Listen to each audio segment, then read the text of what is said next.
Mister Ranjit Chautala 79, he contested parliament election. यहाँ एक मंत्री भी हैं जो 83 साल के हैं।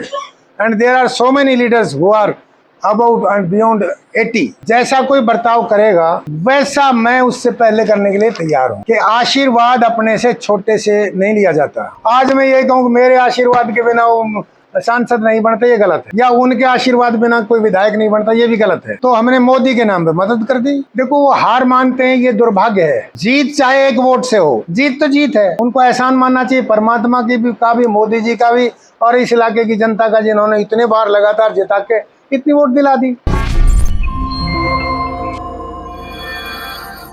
नमस्कार, आप देख रहे हैं दैनिक साथी हरियाणा। साथियों, हरियाणा में विधानसभा चुनाव में मतदान के लिए भले ही 3 माह का समय बचा हुआ हो, पार्टी ही नहीं चुनाव लड़ने वाले दावेदारों के बीच घमासान शुरू हो गया है। ऐसा ही कुछ रेवाड़ी में दिखाई दे रहा है। 1996 से रेवाड़ी विधानसभा चुनाव लड़ रहे रेवाड़ी के सबसे वरिष्ठ भाजपा नेता पूर्व विधायक रणधीर सिंह कापड़ीवास ने वीरवार को जैसे ही चुनाव लड़ने का ऐलान किया, मानो विपक्ष ही नहीं भाजपा के अंदर भी चंडीगढ़ जाने का सपना देख रहे दावेदारों की छाती पर सांप लौट गया हो। बता दें कि रेवाड़ी में भाजपा के अंदर एक अनार 100 बीमार जैसे हालात है। यहाँ पर राव की भाजपा व पुरानी भाजपा 2 गुटों में पार्टी बटी हुई है। 2019 विधानसभा चुनाव में राव गुट के सुनील मुसेपुर को टिकट मिली थी, लेकिन भाजपा की गुटबाजी के चलते सुनील बेहद करीबी मुकाबले में हार गए। इसका बड़ा कारण भाजपा से बागी होकर चुनाव लड़ने वाले पूर्व विधायक रणधीर सिंह कापड़ीवास ही रहे थे। कुछ माह पहले ही कापड़ीवास दोबारा आधिकारिक रूप से भाजपा में शामिल हुए। ऐसे में लंबित समस्याओं के समाधान को लेकर कापड़ीवास ने बीते कई दिनों से चंडीगढ़ में डेरा डाला हुआ था। यहाँ पर सीएम नायब सैनी से भी मिले और दावा किया कि जल्द ही समस्याओं का समाधान कराया जाएगा। कापड़ीवास ने प्रेस वार्ता कर वीरवार को केंद्रीय राज्य मंत्री राव इंद्रजीत सिंह से समर्थन लेने से लेकर तमाम सवालों के जवाब पर खुलकर जवाब दिए। कुछ भी हो, चुनाव से पहले ताऊ पूर्व विधायक रणधीर सिंह कापड़ीवास व भतीजे भाजपा प्रदेश प्रवक्ता मुकेश कापड़ीवास की जुगलबंदी का असर जमीन पर दिखने लगा है। अब आपको दिखाते हैं वीरवार को रेवाड़ी में अपने कार्यालय में आयोजित प्रेस वार्ता में पूर्व विधायक रणधीर सिंह कापड़ीवास ने क्या कहा। कि परसों में रेवाड़ी के विधानसभा के विकास को लेके और माननीय मुख्यमंत्री जी से मिलने गया था, और वहाँ जो अनुभव हुआ वो देख के ऐसा लगा कि राजनीति में जो एक सुखद परिवर्तन आ रहा है, और जिस तरह से राजनीति समाज को समर्पित होती जा रही है, जो मैंने दृश्य देखा वो अभूतपूर्व था। हमारे आदरणीय मुख्यमंत्री नायब सिंह सैनी पूरे दिन हाई परचेज पावर कमेटी में व्यस्त रहे, और रात को 8 बजे के बाद जब वो आए तो हजारों की संख्या में मिलने वाले लोग उपस्थित थे। और आश्चर्य, वो सबसे मिले। हमारे कोसली के विधायक भाई लक्ष्मण सिंह जी 10:30 बजे मिल पाए। अटेली विधायक सीताराम जी 11 बजे मिल पाए, और मुझे मिलने का अवसर मिला 11 और 12 के बीच में। तो वहां मैंने अपने इलाके की मांगें रखी। मैंने वही कहा, भाई साहब हमारी कुछ मांगे हैं। सबसे पहला, धारवाड़ा का जो प्रदूषित पानी है, अब बारिश आ गई है, बिना बहाने, बिना मतलब थोड़ी सी बारिश होते ही भिवाड़ी के उद्योग वहां प्रदूषित पानी छोड़ देंगे, और धारवाड़ा का सेक्टर 6 तो जाम होगा ही, हाईवे भी जाम होती रहती है बार बार। अब मेरा ये निवेदन है कि माननीय भूपेंद्र सिंह जी अलवर से सांसद है, जिनके पास पर्यावरण का महकमा है। प्रदेश में हमारी सरकार है, राजस्थान में हमारी सरकार है, तो इसको तुरंत, जब तक हाई लेवल कमेटी नहीं बनेगी ACS लेवल के लोगों की, तब तक इसका समाधान नहीं होगा। और उसका समाधान मैंने मुख्यमंत्री जी को पहले भी बताया था। ये केवल कागजों में ना रह जाए, अल्टीमेटली करना होगा। जनता को दर्द है, चुनाव में इसका भी असर आता है। तो आप इस तुरंत प्रभाव से इस पे कार्रवाई शुरू करें। दूसरा, मैंने ये कहा कि हमारा एक बॉयज़ कॉलेज माननीय पूर्व मुख्यमंत्री ने घोषणा की थी, वो हमने चालू करवाया। उसके लिए ज़मीन मंजूर हो गई थी, ज़मीन को विड्रा कर लिया गया और वो स्कूल मजबूरी में सीनियर बॉयज़ सेकेंडरी स्कूल में चल रहा है। ना स्कूल प्रॉपर चल पा रहा है और ना कॉलेज। जनता की मांग थी, जनता ने उस पर बोर्ड भी लगा दिया था बॉयज़ कॉलेज का, वो अब तक शिफ्ट नहीं हुआ है। तो मैं भाई साहब ये पूछना चाहता हूँ मुख्यमंत्री जी कि बिल्डिंग पड़ी है, बिल्डिंग है, सरकार का कुछ लगना नहीं, केवल शिफ्ट करनी है, उसमें आपत्ति क्या है। उन्होंने ये बात बड़ी गंभीरता से मानी और इसका मैंने बहुत इन डिटेल इन लेंथ शिक्षा मंत्री से चर्चा की। उन्होंने 2-4 बात की जी, स्टाफ बढ़ेंगे, फलां बढ़ेंगे। मैं को वो बाद में बढ़ा लेना, आप एक बार आप इसको शिफ्ट कर दो। और ये जायज़ बात थी, उन्होंने मानी, शिक्षा मंत्री ने मानी। इसी तरह से रेवाड़ी नगर का पानी का मामला उठाया, मगर रेवाड़ी में 2-2 दिन का पानी जाता है। और ये बात मैंने बनवारी लाल जी हमारे मंत्री हैं उनसे कही, तो उन्होंने जवाब दिया कि आप स्टोरेज के लिए जगह दीजिए। मेरा उत्तर था स्टोरेज की तो बाद की बात है, जो स्टोरेज उपलब्ध हैं अब कालाका और लिसाना में, कम से कम उनको आप पूरा भर दो। हमारे समय में नहर का पानी 22 दिन मिलता था, वो 13 दिन पे कर दिया, 14 दिन पे कर दिया। तो कितना कम हो गया। ये बात मानिए कि पानी तो सबको मिलना चाहिए। तो बनवारी लाल जी पूछे मैं क्या करूं, स्टोरेज का मैं नहीं, लिसाना में एक स्टोर बनाने की जगह बची हुई है और जो हमारे स्टोरेज हैं इनको राइज करके 1-2 मीटर उठा के इतना पानी आ सकता है। और राइज अगर टेपर में कर दोगे तो उनकी कैपेसिटी और बढ़ जाएगी।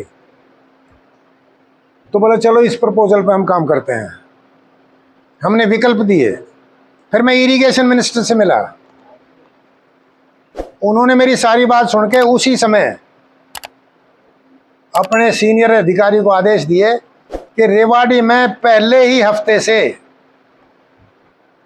नहर द्वारा सारे स्टोरेज भर जाने चाहिए बस स्टैंड का। मैंने कहा जी मेरे समय में ही कोर्ट का फैसला आ गया था रेवाड़ी बस स्टैंड में जो रुकावट थी। फिर बिजली के खंभे हटाने के नाम पे कई महीने के सालों लग गए। फिर ड्राइंग बनाने में बहुत समय गुजर गया। अब इसकी टेंडरिंग हो गई तो ठेकेदार लोग आप लोगों की परवाह नहीं कर रहे हैं।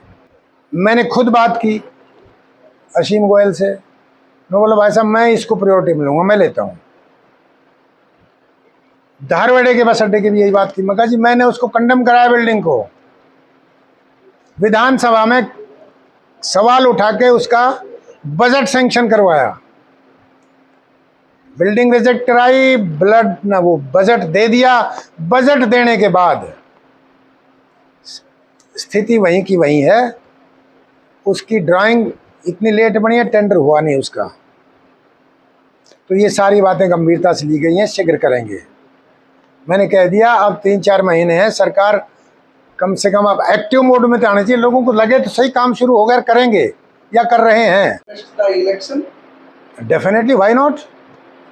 There is no cap, there is no barrier in fighting election, there is no age. 75 का एक बैरियर बना रखा है बीजेपी की बात। नो सर, पहले 70 प्लस का था, अब 75 plus. Now for your information, जी, mister Ranjit Chautala is 79, he contested parliament election. Chautala को देख करके आपकी उम्मीदें जिंदा होगी। नहीं, वो ही नहीं, यहाँ एक मंत्री भी हैं जो 83 साल के हैं, and there are so many leaders who are about and beyond 80।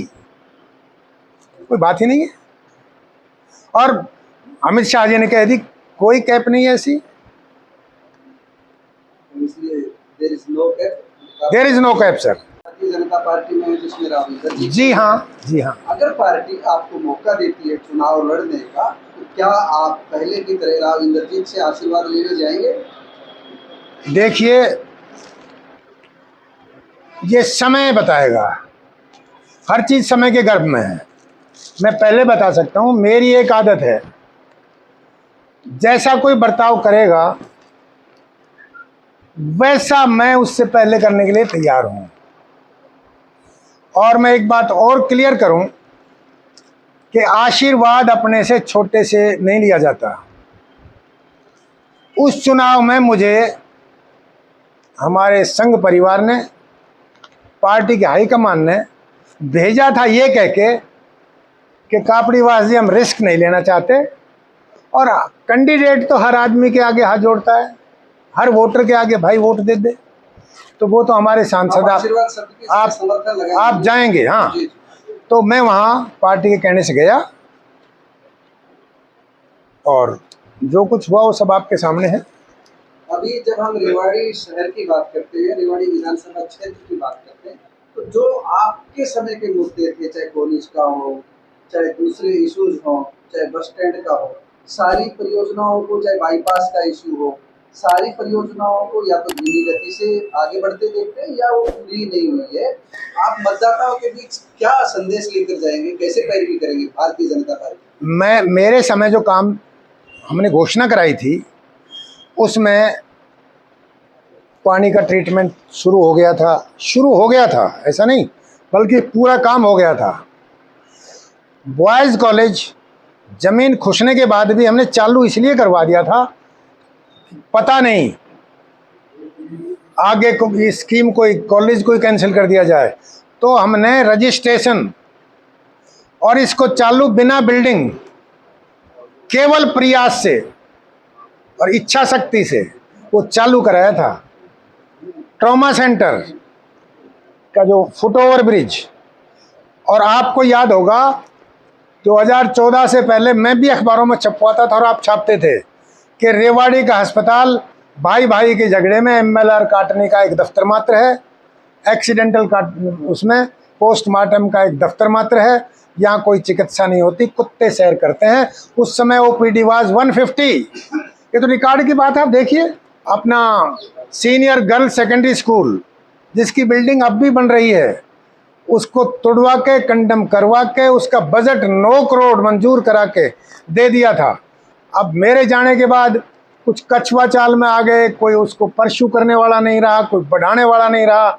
ये दायित्व उन लोगों का था जिन्होंने, जो रेवाड़ी में BJP के हेड थे उस समय, क्योंकि मैं पार्टी से बाहर था तो मैं केवल क्या कह सकता था।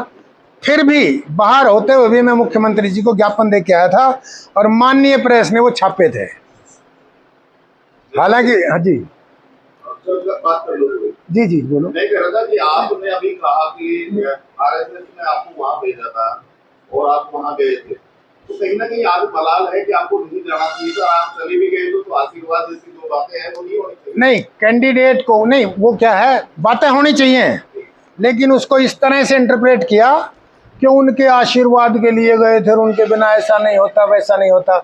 मैं ये कहता हूँ, आज मैं ये कहूँ कि मेरे आशीर्वाद के बिना वो सांसद नहीं बनते, ये गलत है, या उनके आशीर्वाद बिना कोई विधायक नहीं बनता, ये भी गलत है। वोट होती है पार्टी की, जनता की, प्यार की, वो वोट होती हैं। तो मैं ये कह दूं मैं जिता दूं किसी को और मैं हरा दूं, ये दुर्भाग्य है। लेकिन पार्टी की आप बात करते हो, काकड़ीवासी एक दिन मोती चौक पर नजर आते हैं जी। जब बाकी हम निगाह दौड़ाते हैं तो गुड़गांव कॉन्स्टिट्यूंसी में, लोकसभा कॉन्स्टिट्यूंसी में काकड़ीवासी चुनाव प्रचार में कहीं नजर नहीं आते हैं। इसकी क्या वजह है? इसकी वजह ये रही कि आप ध्यान करो 2014 और 19 हमारे उम्मीदवार ने, पार्लियामेंट के उम्मीदवार ने मुझे फ़ोन करके हमेशा बुलाया और मैं कहती मदद के लिए आया। इस बार उन्होंने ज़रूरत नहीं समझी तो हमने मोदी के नाम पे मदद कर दी। मोदी जी के नाम पे मदद आप रेवाड़ी में देख भी सकते हो। मेरे साथी जो हैं उनके वार्डों में देखिए आप, कापड़ीवास में उनकी जीत हुई, हमारे आसपास के गांव में सब में जीत हुई, जहां वो ये नहीं गए वहां हुई, तो आपने बिना मांगे मदद की। मोदी जी के नाम पे। नेता जी, एक मंत्री जी अभी बड़े अपने नए, तो उन्होंने कहा कि उनकी हार हुई है 70,000 से, काफी जीत महसूस कर रहे हैं। आप एक वरिष्ठ नेता, क्या कारण मानते हैं कि आखिर इतने कम वोटों से उनकी जीत हो पाई? देखो, वो हार मानते हैं, ये दुर्भाग्य है। जीत चाहे 1 वोट से हो, सर्वाइवल इज द फिटेस्ट। जीत तो जीत है, उनको एहसान मानना चाहिए परमात्मा की भी, का भी, मोदी जी का भी, और इस इलाके की जनता का, जिन्होंने इतने बार लगातार जिता के इतनी वोट दिला दी। तो कौन कहता है कि हार है? ये तो जीत है। वो तो ये कह रहे हैं कि मेरा तो सिर्फ मेरे समर्थकों की वजह से जीत हुई है। आप सिर्फ समर्थकों की, आप कह रहे हैं कि हमने भी मदद की और लोगों ने भी मदद की, लेकिन उनकी कहीं नहीं मानते। वो कहते हैं कि सिर्फ मेरे समर्थकों की वजह से मेरी। अब वो क्या कहते हैं, वो उनकी मर्जी है। उस बात को जनता भी तोड़ लेगी, पार्टी भी तोड़ लेगी। उनको खुद भी इसमें अपना एनालाइज करना चाहिए कि फिर अगर बीजेपी में है वो, तो मेरा और तेरा कहाँ रह गया? आज भी 10 साल के बाद अगर मेरे वर्कर और बीजेपी के वर्कर अलग हैं, तो मुझे तो आश्चर्य होता है, क्या है, व्हाट इज दिस? आप इस चीज को कैसे देखते हैं कि दूसरे स्थानीय नेता भी उनके किसी चुनाव प्रचार प्रसार में नजर नहीं आए किसी भी वक्त को? देखिए, जिनको बुलाया, याद किया, वो सब गए। जिनको नहीं बुलाया वो नहीं गए होंगे। उनका वो या उसका जवाब तो वो ही देंगे। नंबरदार आ जाए।